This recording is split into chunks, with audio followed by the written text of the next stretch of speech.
2015 में घोषणा किया कि हम देश में हर जगह शौचालय बनाएंगे, हर घर में शौचालय बनाएंगे, तो लोगों को लगा कि क्या बात कर रहे हैं। लेकिन 11 करोड़ शौचालय इतने कम समय में बना सके, क्योंकि एक टारगेट रखा था। 7.5 करोड़ बैंक अकाउंट खाते जनधन अकाउंट के रूप में खोलने की बात कही थी, और आज 47 करोड़ जनधन खाते खुल चुके हैं। और आज हम महिला सशक्तिकरण, ये जो महिला अंतर्राष्ट्रीय महिला दिवस की बात कर रहे हैं, हमारे आदरणीय जो राष्ट्रपति महोदया जी ने बताया कि ज्यादातर योजनाएं, जितनी भी जन कल्याणकारी योजनाएं सरकार की, उसमें से 60-70 से ज्यादा प्रतिशत लाभार्थी जो हैं वो महिलाओं के रूप में। जनधन खाता महिलाओं के ज्यादा खुले। जो प्रधानमंत्री आवास योजना है, जिसका लक्ष्य 3.5 करोड़ आवास बनाने की, 1.5 लाख रुपए की सहायता जो केंद्र सरकार दे रही है, और उसने ग्रामीण क्षेत्रों में बड़ा आमूलचूल परिवर्तन कर दिया है। उसमें जो मकान है वह परिवार की महिला के नाम पे रजिस्ट्री उस मकान की होगी। शौचालय किस तरह से महिलाओं को सशक्त करता है, तो ऐसी सारी योजनाएं हैं जिनमें महिलाओं का सशक्तिकरण और जेंडर इक्वेलिटी जैसी बातें भी प्रधानमंत्री ने ध्यान में रखी। उन सारी योजनाओं को जन जन तक पहुंचाने में पार्टी के लोगों ने तो काम किया ही है, वही उसी तरह की बात सारी हमारे राष्ट्रपति महोदया ने की। और सबसे बड़ी बात यह है कि आज हमारे बीच में जो राष्ट्रपति हैं हमारे, एक महिला ही तो हैं, लेकिन एक वनवासी क्षेत्र से आई हुई महिला को इतने बड़े पोस्ट पूरे देश को रिप्रेजेंट करने की जो हम सबके सौभाग्य की बात है, उसको, उस सपने को साकार आज हम लोग कर सके। तो यह सारी बातें हमारे लिए बहुत ही महत्वपूर्ण है, जिनको अंडरलाइन करके हमें जन जन तक पहुंचाना चाहिए। 5वीं बात जो उन्होंने कही, उसमें महत्वपूर्ण बात यह थी कि समस्याओं के लिए हम लोग पहले क्या थे, भारत में समस्याएं हैं, इतना बड़ा जनसंख्या है, इतनी बड़ी देश है, इतनी विभिन्नताएं, आपदाएं भी आती हैं, कई तरह की नेचुरल कैलेमिटीज आती हैं, इंटरनली कई तरह की समस्याएं देश में आती है। तो हम लोग, टेररिज्म की बात है, नेशनल सिक्योरिटी की बात है, इन्वेस्टमेंट की बात है, कैपिटल फॉर्मेशन की बात है। मैं आर्थिक विषय से जुड़ा हूं, इसलिए मैं देखता हूं। तो इन सब चीजों में क्या होता था, हम विदेशी लोगों पे डिपेंड करते थे। कभी हम अमेरिका का मुंह देख रहे हैं, कभी हम रशिया का देख रहे हैं, कभी हम यूरोपियन कंट्रीज का देख रहे हैं, गल्फ कंट्रीज के लिए तेल के लिए देख रहे हैं। हम लोगों की एक आदत बन गई थी कि हमारी समस्याएं, जो समस्याएं हैं, उनके प्रति हम लोग विदेशी ताकतों पे समाधान के लिए डिपेंडेंट थे। प्रधानमंत्री जी ने, हमारी सरकार ने पिछले 9 साल में, ये हमारी सरकार है, मेरी सरकार है, यह बात कहते हुए राष्ट्रपति महोदय ने कहा है कि हम लोगों ने समाधान करने का काम विदेशी ताकतों के हिसाब, कंट्रीज को डिपेंड ना करके, यह उसका समाधान अपने यहाँ, अपने देश में उसका समाधान निकाला है।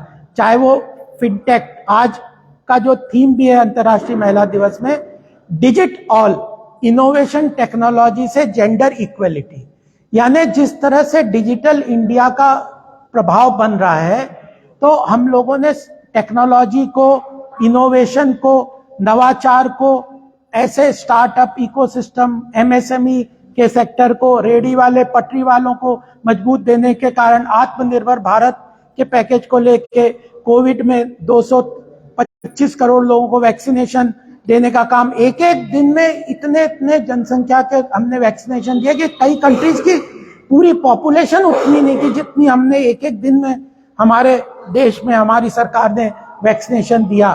कोविन जैसा सॉफ्टवेयर डेवलप किया, जो कि अमेरिका में भी आज अगर आप जाएंगे तो आपको कोविड वैक्सीनेशन का सर्टिफिकेट चाहिए तो आपको फिजिकल प्रिंट ले जाना पड़ता है, लेकिन भारत में आपके मोबाइल पे वो है। और उस कोविन टेक्नोलॉजी के यूज के कारण ही हम 220-25 करोड़ लोगों को इतने कम समय में वैक्सीनेशन दे पाए। आत्मनिर्भर भारत पैकेज बनाया, तो टेक्नोलॉजी को डोमेस्टिकली डेवलप करना, यूज करना, डायरेक्ट बेनिफिट ट्रांसफर में जिस तरह से काम किया सरकारी योजनाओं का, वो महत्वपूर्ण योगदान है।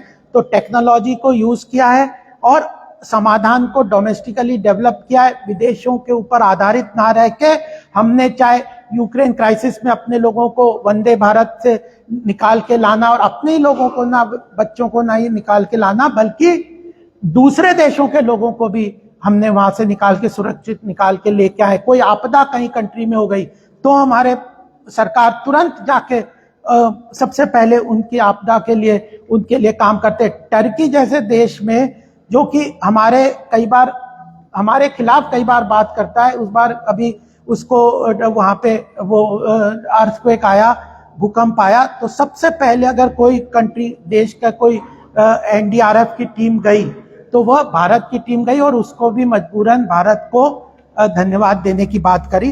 तो यह बात है। और हमारी जो राष्ट्रपति महोदया ने एक बात की जो मैं यहाँ उद्धृत करना चाहता हूँ, जो बहुत ध्यान में रखना चाहिए। उन्होंने कहा कि समस्याएं सबको पहले पता थी, समाधान भी कुछ ना कुछ पता थे, लेकिन उसके लिए विल पावर नहीं थी।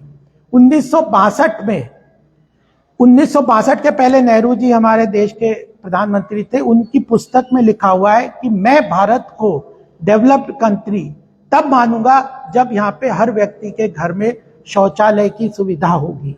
यानी 1962 के पहले यह समस्या पता थी, समाधान भी पता था कि हर घर में शौचालय बनाना, लेकिन उसके ऊपर काम नहीं हुआ। इस 9 वर्ष में जिस तरह से उज्ज्वला योजना, शौचालय योजना के रूप में काम हुआ है।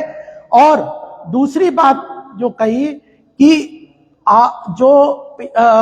एक हमारे प्रधानमंत्री ने कहा था कि अगर सरकारी योजनाओं में 1 रुपया खर्च होता है तो मात्र 15 पैसे जनता तक पहुंचते हैं। तो उसके लिए हमारे राष्ट्रपति महोदय जी ने एक फिगर दी थी जो बहुत महत्वपूर्ण है। पिछले 9 वर्ष में विभिन्न सरकारी योजनाओं में 28 लाख करोड़ की राशि जन जन योजनाओं में सरकार ने खर्च की है। और अगर वो पिछली सरकारों के हिसाब से हम कैलकुलेट करते तो 15% मान लो, मात्र 4 लाख करोड़ उन जनता के पास रियली पहुंचता। इस 9 वर्ष में 28 लाख करोड़ का पूरा 100% डायरेक्ट बेनिफिट ट्रांसफर से जनधन खाते से जनता के खाते। तो यह कारण है। जब हम देखते हैं ना प्रभाव, हम भी आज जाते हैं सब जगह, पूरे देश में हम घूमते हैं, आप सब भी घूमते होंगे, लोग कहते हैं कि भाई मेरे तो खाते में घर बैठे पैसे आ गए, मेरे को तो आयुष्मान भारत में 5 लाख का बीमा, स्वास्थ्य बीमा मिल गया, मेरे मकान में 1.5 लाख रुपए बन के प्रधानमंत्री आवास योजना आ गई, उज्ज्वला योजना है, शौचालय, ऐसे सब योजनाओं को बिना किसी लीकेजेस के, करप्शन के सरकार ने इंप्लीमेंट किया। और दूसरी बात उन्होंने ये कही कि टैक्स भी कम किया है सरकारों ने, इस बार बजट में कम किया है टैक्स, डायरेक्ट इनडायरेक्ट टैक्स पहले भी कम किया था। और टैक्स कम करने के बाद भी टैक्स कलेक्शन बढ़ गया है। जीएसटी जैसे है, जब जीएसटी लागू हुआ था 2016 में हमने लागू किया था, तो उस वक्त एवरेज टैक्स था 25 से लेके 30% का। आप पेन, बॉटल, पेंसिल कुछ भी खरीदते थे तो टैक्स देना पड़ता था इनडायरेक्ट टैक्स के रूप में। यहाँ पे प्रोफेशनल लोग हैं वो जानते होंगे। और वह टैक्स जीएसटी के अंतर्गत अभी आरबीआई की रिपोर्ट आई थी कि 11.5% का टैक्स कर दिया एवरेज। टैक्स जीएसटी में कम किया, कॉर्पोरेट टैक्स कम किया, इंडिविजुअल टैक्स को इस बार बजट में कम किया, कोऑपरेटिव सेक्टर के अंदर टैक्स 15% का कुल कर दिया। कोऑपरेटिव सेक्टर इतना महत्वपूर्ण सेक्टर है जो कि ग्रामीण क्षेत्र के विकास के लिए सहकारिता का क्षेत्र काम करता है। उसमें 2 लाख नए सहकारिता संगठन बनाए जाएंगे, 80 लाख सेल्फ हेल्प ग्रुप बनाए जाएंगे। ऐसे जो रेडी पटरी वालों को मुद्रा योजना, ये सब देके गरीब तबके को मजबूत किया जाएगा। और इसके लिए जो जनता पैसा देती है उसका टैक्स तो कम किया, लेकिन कलेक्शन जीएसटी के अंदर पिछले महीने 1,68,000 करोड़ का एक महीने में टैक्स कलेक्शन हुआ है। जो डायरेक्ट टैक्स है वह 26% से बढ़ गया। ये क्यों है? जनता का विश्वास है कि सरकार जो है, उसको जो भी हम पैसा देंगे वह पैसा सही इस्तेमाल किया जाएगा। तो इसको बहुत मजबूती से हमारे राष्ट्रपति महोदया ने कहा है। फिर उन्होंने 6वें पॉइंट में कहा, महत्वपूर्ण बात है कि देखिए कर्म करना पड़ेगा। बसवेश्वर महाराज ने कहा है, उन्होंने कहा है कि मनुष्य को कर्तव्य करना है, कर्म करना है। जब कर्म नहीं करेंगे ना तो फिर ये सब चीजें सरकार भी कंप्लीट नहीं कर पाएगी। तो हमें लोगों को मजबूती से अपने कर्तव्यों की बात करनी है। इसीलिए राजपथ का नाम कर्तव्य पथ हो गया है। सामूहिकता से काम करने की भारत में कोशिश की जा रही है। इनोवेशन, टेक्नोलॉजी, अभूतपूर्व स्पीड, स्केल से काम हो रहा है। जो भारत की महिलाओं को सशक्तिकरण किया जा रहा है। प्रकृति के संरक्षण के लिए कितने काम कर रहे हैं। आज जो ग्लोबल जो कार्बन एमिशन की बात है, पेरिस कन्वेंशन, क्लाइमेट कन्वेंशन था, उसकी लीडरशिप, उसकी प्रेसिडेंटशिप भी भारत में G20 जैसे प्लेटफॉर्म की तो है ही, बल्कि जो इस तरह की ये जो योजना है जिसमें कि क्लाइमेट चेंज की योजना है, उसको भी सरकार बहुत मजबूती से आगे कर रही है। तो यह सारी बातें उसमें, और भारत की वैश्विक भूमिका बहुत तेजी से आगे बढ़ रही है, इस बात को अंडरलाइन उन्होंने किया है। और जो उन्होंने धन्यवाद दिया है 7वें पॉइंट में, राष्ट्रपति जी ने, उन्होंने कहा है कि ये चल रहा है, उन्होंने कहा है कि मैं देशवासियों को धन्यवाद देना चाहती हूं कि उन्होंने ऐसी सरकार चुनी जो राष्ट्रीयता के नाम पे, नेशनलिज्म के नाम पे बहुत मजबूती से काम कर रही है। चाहे आर्टिकल 370 को हटाने की बात हो, जो हमने संकल्प लिए, जो हमारे मैनिफेस्टो में लिखे, भव्य काशी मंदिर का कॉरिडोर बनाने की बात हो, अयोध्या में राम मंदिर की बात हो, 3 तलाक की बात हो, सर्जिकल स्ट्राइक के द्वारा आतंकवाद के ऊपर कठोर आघात करने की बात हो, LAC पे 16 से अधिक रोड्स बनाए गए हैं। नहीं तो यह कितनी बड़ी महत्वपूर्ण बात है।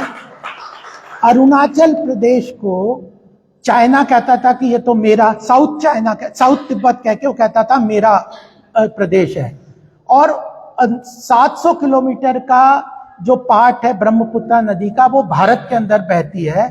उसमें एक पुल बनने की बात थी और 2014 के पहले वह भी पुल पूरी तरह से कंप्लीट नहीं किया गया था।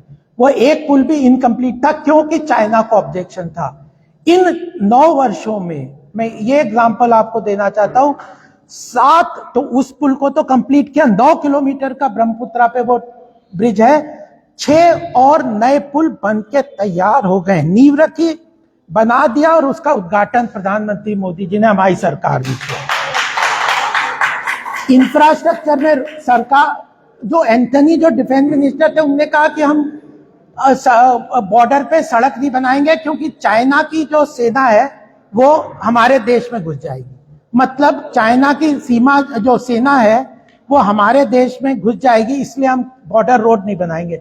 16 नए बॉर्डर रोड बना के पूरे तिब्बत, लद्दाख के तरफ में, इस तरफ के बॉर्डर पे सरकार बनाने को सक्षम हुई है। और इसी के कारण आज मजबूती से हम चीन की शक्ति को चैलेंज करने के लिए खड़े हुए हैं। तो इन सब चीजों के लिए जनता ने हमें चुना है, इसका धन्यवाद उन्होंने दी है। और एक 8वीं पॉइंट उन्होंने कहा कि 100 साल के बाद जो बड़ी आपदा पूरे देश में आई थी, कोविड का मैंने बताया उसके बारे में, 1918 में आई थी, स्पेनिश फ्लाई के रूप में भारत में, पूरे विश्व में एक आपदा आई थी और उसमें लाखों लोग भारत में मर गए थे। तो पूरी तरह से सरकार ने इस बार, आज चीन जैसे देश भी परेशान हैं इस आपदा से, कोविड से, लेकिन भारत मजबूती से खड़ा हुआ है। तो यह बात है।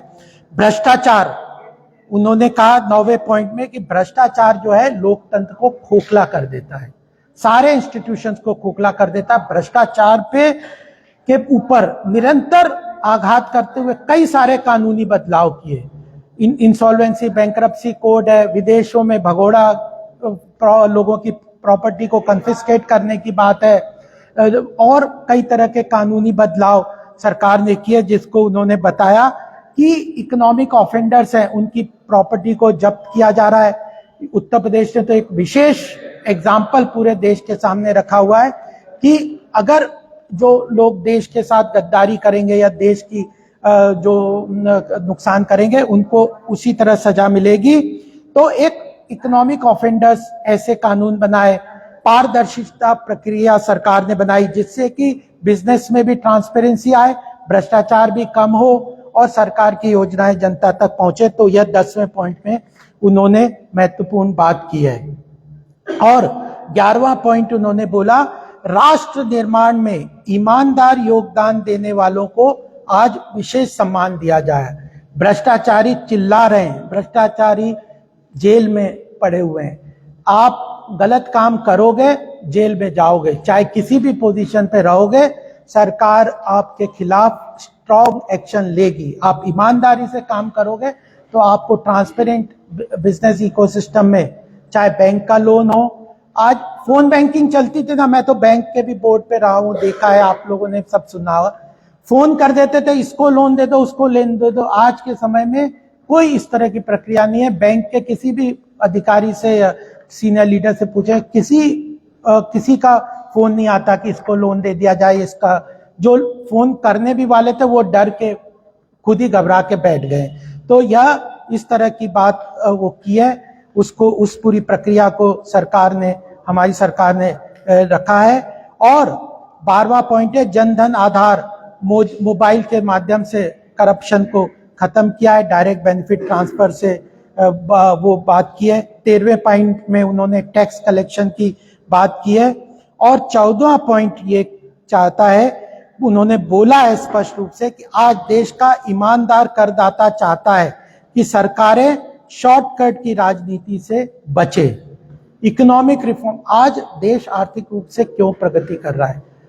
क्यों कर रहा है? क्योंकि हम इंफ्रास्ट्रक्चर क्रिएट कर रहे हैं, हम ऐसा इकोसिस्टम क्रिएट कर रहे हैं जहां पे business community, Bharatiya Janata party जो हमारी सरकार है वह इस बात के लिए बिल्कुल मतलब छुपे हुई तरीके से नहीं करती कि बिजनेस कम्युनिटी, इंडस्ट्रियलिस्ट को हम लोग राष्ट्र निर्माण में अपना सहयोगी मानते। पहली सरकारें क्या करती थी कि अंदर से तो उनको दबाव दा के उनसे, जो जयंती टैक्स बड़ा फेमस था कि उनको परमिशन नहीं मिलेगी जब तक उनको टैक्स, जो एनवायरमेंटल मिनिस्टर को आपका टैक्स नहीं जाएगा। तो आज हम लोग खुल के बिजनेस कम्युनिटी को, इंडस्ट्रियलिस्ट को और अर्थव्यवस्था में जो योगदान देने वाले उनको सपोर्ट करते हैं, इस बात को अंडरलाइन किया है। और उन्होंने कहा है कि 15वां पॉइंट यह है कि नारे तो बहुत लगे, उन पे काम नहीं हुआ। गरीबी हटाओ 1975-72 से नारे लगे, लेकिन गरीबी कम नहीं हुई। अभी एक रिपोर्ट 2-3 दिन पहले आई थी, वर्ल्ड बैंक ने कहा है कि अगर सरकार ने कोविड के बाद, जैसे प्रधानमंत्री अन्न योजना 88 करोड़ लोगों को फ्री में जो राशन देने की बात की है उसको एक्सटेंड कर दिया 1 साल के लिए, और अगर ऐसी योजनाएं नहीं लेके आते, आयुष्मान भारत की योजनाएं नहीं लाते, फ्री वैक्सीनेशन नहीं लेके आते, मनरेगा को मजबूत नहीं किया होता, किसान सम्मान निधि में पैसा डायरेक्ट ट्रांसफर नहीं किया होता, तो बहुत बड़ी हमारी देश की जनसंख्या गरीबी की रेखा के नीचे ढकेल दी जाती और बुरी हालत हो जाती। तो उस सबको मजबूती से निकलते हुए आज विश्व की अर्थव्यवस्था तो मुसीबत में है। अमेरिका में जो महंगाई दर है 40 साल से इतनी नहीं थी, उतनी सबसे ज्यादा उसमें महंगाई दर है। वो मंदी की मार से यूरोप, अमेरिका और चीन तीनों बड़ी बड़ी अर्थव्यवस्था मुसीबत में। भारत की अर्थव्यवस्था विश्व से सबसे तेजी से बढ़ती हुई अर्थव्यवस्था बन गई है और सबसे ज्यादा विदेशी निवेश भारत में अट्रैक्ट किया जा रहा है। तो हम लोग अर्थव्यवस्था को मजबूत करने के लिए भी कोई शॉर्टकट नहीं लेते, बहुत सारे नए नए बदलाव लेके आते हैं। कई बार जनता में उन चीजों को कई बार नहीं समझते, वेस्टेड इंटरेस्ट लोग उसको गलतफहमी, गलत नैरेटिव कर देते, तो उन रिफॉर्म्स में अड़ंगा लगता है। लेकिन हम पूरी शिद्दत के साथ, पूरे मनोयोग के साथ उन व्यवस्थाओं को लागू करने को हमारी सरकार शुरू करती है और नारों के बजाय उसको ग्राउंड लेवल पे इम्प्लीमेंट करती है। और आखिरी पॉइंट जो मेरा पहले भाग का है वह है, जैसे गरीबी का एक बहुत बड़ा कारण बीमारी होती है, बीमारी में आयुष्मान भारत के रूप में 50 करोड़ से अधिक देशवासियों के लिए मुफ्त इलाज की सुविधा सरकार ने दी हुई है। यह बहुत बड़ा योगदान है। 5 लाख से ऊपर का जो राशि सरकार ने आवंटित की हुई है।